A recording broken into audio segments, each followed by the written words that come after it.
Teman-teman,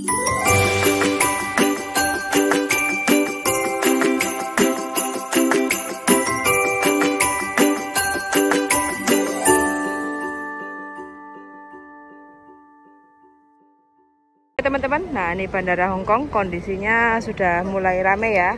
Dan selamat menyaksikan video saya penjelasan tentang apakah ada seorang calo di Bandara Hong Kong. Terima kasih dan selamat menonton. Udah Bu. Aksen ya, ini segini ya. Terus sabarnya, terus kalau diinjak ini kan otomatis kan ini kan jadinya. Ya. Nah, ini jadinya kan montang-manting kan? Oh ya. Kan kamu ngobrol sama saya kan nggak kerasa. Nggak kerasa. Tapi ada temennya yang nginjek ini. Iya. Jadinya beban. Sekarang aku ngomong sama kamu gini. Terus ada teman yang nginjek terus ini diinjekan. Ini aslinya kan cuma segini. Iya. Nah, hasilnya cuma 6 lah. Ya, terus kalau diinjak ini kan otomatis kan tambah banyak. Naik. Ya. Itu harus diperhatikan mbak-mbak semuanya. Ini yang saya minta. Ini diperhatikan teman-teman. Harus diminta. Kalau kamu diajak posisi. ngobrol di waktu ini timbang, itu harus perhatikan ini. Kaki ini mbak-mbak ini nimbangkan bantunya gimana gitu. Nah, terus nanti kalau sudah ini dilepas, kamu kan bingung, ini nggak usah lah. Nanti otomatis dia itu mulai ngomong, Mbak, ini kamu keberatan gini. Aku yang bantu di konter, aku apal sama. Biasanya begitu. Saya hafal orang konternya. Lah, itu kejadiannya di sini. Lah di konter itu curinya begini. Oh. Ini. Dek. Terus yang satunya tinggalnya di sini. Terus sama tangannya itu biasanya begini. Nah, ini ditaruh ini. Ini ada barang. Ini bisa nyuri. Kalau kilonan ini ibarat ini ya. Ibarat ini ada alatnya. Dia bilang kalau ini nanti timbangan itu 35 kilo, di sini jadi 15 kilo. Oh. Nyurinya seperti itu. Bisa ya. Iya. Ini ya teman-teman ya. Ini kan ada tekniknya ya. Oke. Halo teman-teman, jumpa Bandara Internasional Hong Kong dan kebetulan kita akan menemui salah satu sosok seorang ibu yang profesinya sudah lama sekali untuk mencari rezeki di Bandara Hong Kong. Dan bagaimana cerita yang sebenarnya dari sosok seorang ibu yang punya pekerjaan di Bandara Hong Kong? Mari kita simak bersama Bu Sri dan buju saya. Oke, terima kasih karena saya menjadi kameramen, jadi saya akan berada di belakang layar. Selamat menanti dan selamat menyaksikan video saya penjelasan tentang apakah ada seorang calo di Bandara Hong Kong. Terima kasih dan selamat menonton. Selamat sore, assalamualaikum ya dengan Bu Sri ya. Waalaikumsalam. Jadi ini banyak cerita di mana di Hong Kong itu ketika di bandara teman-teman banyak yang ada yang merasa ada korban yang ditipu atau dikerjain atau di bagaimanapun. Nah, ini saya boleh nanya sama Bu Sri. Bu Sri ini sebenarnya siapa gitu? Sampai ngomong aja Bu. Sampai ini sopo Bu? Saya juga orang. Saya juga orang. Ya, alhamdulillah.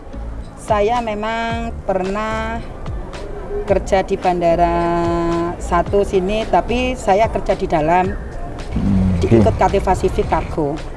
Begitu hati saya itu terketuk, sering ada transitan dari Abu Dhabi, dia mencari makanannya halal di dalam itu nggak dapat. Akhirnya saya tuh ikut jualan di luar. Tapi kita sambil menolong anak yang keberatan atau apa, kita nggak memungut di waktu itu. Tapi yang saya dengar sekarang ini, kok malah kadang anak itu kalau keberatan barang itu dikenakan sampah bla bla bla bla bla gitu ya. Seperti itu. Nah, terus ada yang nggak ada uang sampai disuruh ninggal HP, itu pernah saya dengar. Sampai suruh orang tuanya di Indonesia suruh transfer uang. Itu yang saya sesali. Padahal kalau sudah tukar uang, itu penghasilan dia sudah ada. Sebentar Bu. Ibu memulai hal itu sejak tahun berapa? Saya di bandara ini. di bandara ini mulai tahun 96. Nah, jadi ini kan adalah ceritanya di saat Ibu mengawali di sini, ngasih bantuan buat teman transit dan mencari sesuatu ya, mencari makan atau apapun kesulitan. Tapi semakin ke belakang, kok ternyata malah ada yang menyalahgunakan atau justru mencari kesempatan. Lah itulah yang saya sesali. Betul. Lah bagi mbak-mbak semuanya, ini kan mau menghadapi apa tuh Lebaran juga itu ya, yang mau Dan pulang mulai ke cuti, Indonesia, dan mau cuti, ini sudah mulai bebas dari Omikron, sekian tahun mungkin ada yang kangen negara ya. Hati-hati masalah timbangan. Timbangan ini lebih baik ditimbang sendiri. Jangan sampai kalau kalian diajak ngobrol dengan keadaan tegang, lah timbangan yang ada plelet kuningnya itu diinjak, terus kamu diajak ngobrol yang temannya yang satunya, akhirnya timbangan kalian itu keberatan. Lah keberatan itu nanti dibilang kamu kena berapa kena berapa gitu. Terus dia itu nanti ke counter nggak usah bayar karena apa? Dia main sogok curi timbangan dari counter. Kalau kalian nggak keberatan tetap dia bisa masuk, kalau nggak keberatan pun juga bisa masuk karena dia ada alatnya untuk menyuri timbangan di KT Pasifik dimanapun ada. Lah yang saya sesali itu kalau kamu memang benar-benar nolong sama anak Indonesia, yang tak maksud itu, apa adanya dia punya sedikit, zaman kadang toh barangnya kamu disita, ini saya yang dengar semua, disita ini. Terus langsung laporan sama saya pernah tegur anak-anak di bandara, kenapa kejadian ini terjadi? Karena ada yang majikannya polisi waktu itu. Kenapa anak buah saya digini-gini? Lah, akhirnya saya tegur semuanya. Karena saya terkenal kepalanya calo bandara. Padahal saya demi Allah Rasulullah satu ketip pun, sedikit pun nggak pernah nerima apapun. Mending saya kehilangan uang. Keduanya, kalau ada anak telantar, dia itu dimanfaatkan. Tapi kalau ketahuan saya nggak pandang bulu. Kejadian banyak. Orang Afrika, saya belikan tiket pulang Afrika. Kalau anak Indonesia, apa mestinya saya bantu. Jadi seperti itu ya Bu, itu yang disesalkan. Karena sejak 96 ya, sampean ada di bandara ini itu sejak 96, dan sebenarnya sampean bekerjanya di dalam, bukan di luar kan? Iya, saya kerja di dalam. Kerja di dalam, cuman mendengar berita-berita seperti itu, sehingga laporan dari polisi bandara, laporan dari pihak-pihak keamanan setidaknya ya menyampaikan ke sampean untuk weh kandhanono lah koncomu, kan seperti itu, bongsomu kandhanono kayak gitu ya. Peribahasane nek orang Jawa ngomong tolonglah kandhanono ben ojo sampai ngelakoni sing ngono-ngono iku, kayak gitu ya. Dan itu yang disasar Ibu ya. Iya, karena dulunya itu saya nolongnya tuh tulus lah. Terus saya terkenalnya sama CID Hong Kong, CID Airport sini sama kantor polisi sini. Terkenalnya itu waktu itu kan ada bayi dititipkan ke saya. Itu anak siapa? Lah saya yang difitnah. Nah difitnah itu terus alhamdulillah di rumah itu ada CCTV waktu itu. Terus saya diserai sama CID itu, tangkap mereka.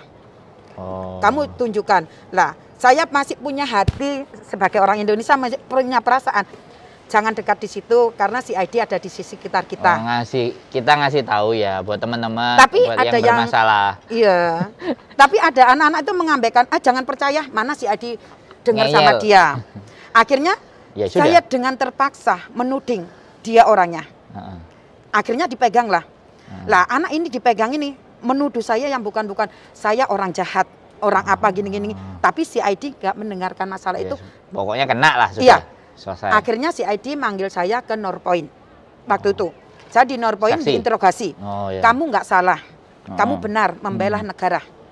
Kebersihan itu pernah saya alami. Itu tahun berapa ya, sekitar lupa saya tahunnya itu. Iya, tapi itu yang menjadikan Ibu ngerasa dekat ya, sehingga mereka ketika ada keluhan, ada ibaratnya sesuatu yang dilaporin. Bilangnya sampean dulu untuk ngasih tahu, tolong dong. Iya. Nah, kayak gitu ya. Nah, jadi Bu Sri ini adalah orang yang notabene-nya sudah lama di bandara dan ada beberapa hubungan dengan di bagian keamanan atau apapun ya, dan menghimbau ke teman-teman untuk lebih hati-hati dan waspada. Jangan sampai ya kan, kalau mungkin ada suatu persoalan nanti di bandara, boleh ya kita share nomornya, boleh ya? Bisa dihubungi ya. Silakan. Jadi karena apa sih, saya sesali itu, saya tuh terkenalnya itu katanya kepala mafia bandara. Saya sedangkan lebih baik saya nggak punya nama daripada itu. harus disangkut-sangkut pautin. Disangkut gitu. Itu. Padahal saya sampai itu ya, orang anak-anak bandara mungkin ada CCTV itu bisa dibuka di bandara ini dulu tahun berapa. Waktu itu ada anak Indonesia yang dipegang polisi langsung diangkat. Saya itu sampai nangis. Saya itu masih dituduh kesalahan. Kenapa kamu harus ngelaporkan dia? Loh, ini harus ditanggungjawabkan. Tapi dia juga beruntung, akhirnya boleh tinggal di Hong Kong. Selesai penjara itu dia boleh tinggal di Hong Kong karena ada paper, dulunya bukan paper. Ya. Jadi sekali lagi di mana bahwa Bu Sri ini teman-teman lebih berhati-hati. Kalau kena masalah ya boleh dihubungi, tapi setidaknya tidak ingin menyampaikan bahwa tidak ada hubungannya. Ketika teman-teman ada yang menipu atau teman-teman ada yang mungkin menganggap ada banyak calo yang membuat teman-teman menjadi resah atau gundah atau gelisah, itu sangat tidak ada hubungannya ya sama Bu Sri ya. Saya nggak pernah karena anak-anak itu untung ya dimakan sendiri. Tapi anehnya kalau ada anak bandara ini yang namanya Mbak Nana itu sampai sakit keras, nggak ada yang bantu. Cuma saya yang mulangkan, belikan tiket ya saya. Nah, tapi dia dulu bikin punya masalah. Ya di sini juga sering gitu. Terus ada anak yang terlantar, nggak sampai gitu. Ya saya udah ikut saya. Ya cuma gitu. Tapi memang saya pernah ngomong sama Pak Agus, Pak itu anakmu gitu. Ya udah tahu kalau Bu Sri itu orangnya gitu. Orang-orang kenal udah. Saya sering. Sebentar, ini Pak Agus orang KJRI ya. Okay. Sering kan, Pak itu anaknya gitu kan sering. Terus pernah di Kalung. Komunikasi kalau gitu. Iya, di Kalung B itu anak bapak di atas tuh saya betulin. Itu sering ketawa dia. Jadi urusan teman-teman di Kowloon B, masalah KTP pun Bu Sri juga ya, membantu. Bantu saya, cuma jangan kasih saya apa-apa, saya cuma ingin kamu nggak ada permasalahan. Lebih baik, aman. Jangan sampai menyangkut pautkan negara lah, biar jadi, aman orang Indonesia. Gitu. Jadi kita itu rasanya kalau berbuatnya baik tapi dituduh hal yang nggak bagus, itu yang nggak enak, yang lah justru inilah yang membuat saya sakit hati tuh. Saya mendapat kabar dari organisasi, Bu, saya ingin membersihkan nama Ibu. Nama apa? Calo bandara. Saya aja nggak pernah. Berarti mbaknya itu sudah kenal baik sama ibu, ya. Tapi di berita di luaran sana namanya ibu yang dianggap calo bandara. Terus apalagi beli nasi ini, nasinya cuma nasi putih sama bakso gini. Ini nasinya Bu Sri, kadang itu. Jadi namanya sampean dipakai. Nah itulah. Okay, jadi itu yang membuat saya kesel juga gitu loh. Siap. Oke. Kalian ya semua anak Indonesia di sini saya nggak pandang bulu. Siapapun saya nggak mau tahu.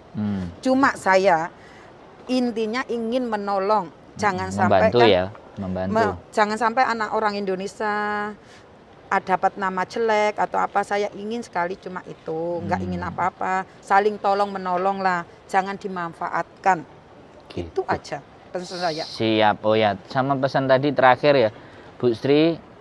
Bu Sri juga kan ngomong tadi yang mau sunat ya, mau sunat sama mau pendidikan buat teman-teman yang anaknya ya mohon maaf refugees ya kalau kita sebutnya paper ya, yang anaknya paper yang ingin sunat sama tadi pengetahuan ya, ngaji dan semuanya boleh hubungi Bu Sri ya. Nah, gimana? Bagi mbak-mbak yang bagian Yunglong manapun, kalau anaknya ini kan kalau di sini mungkin faktor karena pendidikan dengan ekonomi. Betul. Ya, yang bagi anak-anak yang di luar ya ini, yang anaknya memang masih 3 tahun, 4 tahun, mari kita ngadakan memang sekarang mulai merintis alhamdulillah sudah ada nggak salah 15 orang yang sudah mengaji. Tapi saya inginkan bagi anak yang takutnya sopan santun kalau seandainya suatu saat pulang Indonesia itu satu agama, keduanya itu sopan santun sama siapapun omongannya itu biar yang saya inginkan semua, dan ketiganya kalau yang belum hitan kita usahakan dihitankan Kita bantu ya. Kita bantu jangan sampai umur 20 belum hitan, kasihan kita tuh kasihan cuman. Mendingan kita bantu ya, Indonesia perlu dibantu, tapi di sini kita harus memikirkan anak-anak yang Ada di sini ya. ada di sini dulu. Di sini Yang lebih dekat ya. benar-benar membutuhkan sebenarnya. Cuma kelihatannya Hongkong ini ada uang, tapi sebenarnya memperhatikan. Memperhatikan. Bos gak opo. Oke, itu jadi dari Bu Sri. Mudah-mudahan teman-teman semakin waspada, teman-teman semakin memahami dan tahu agar jangan mudah terperdaya ya, jangan mudah kena masalah-masalah yang sebenarnya sudah harusnya tidak ada masalah. Gitu aja Bu Sri ya. Terima kasih atas ngobrolnya hari ini. Mudah-mudahan Bu Sri selalu sehat sehingga mampu menebar kebaikan semakin banyak dan semakin banyak. Amin. Terima kasih Bu Sri. Wassalamualaikum warahmatullahi wabarakatuh. Waalaikumsalam warahmatullahi wabarakatuh.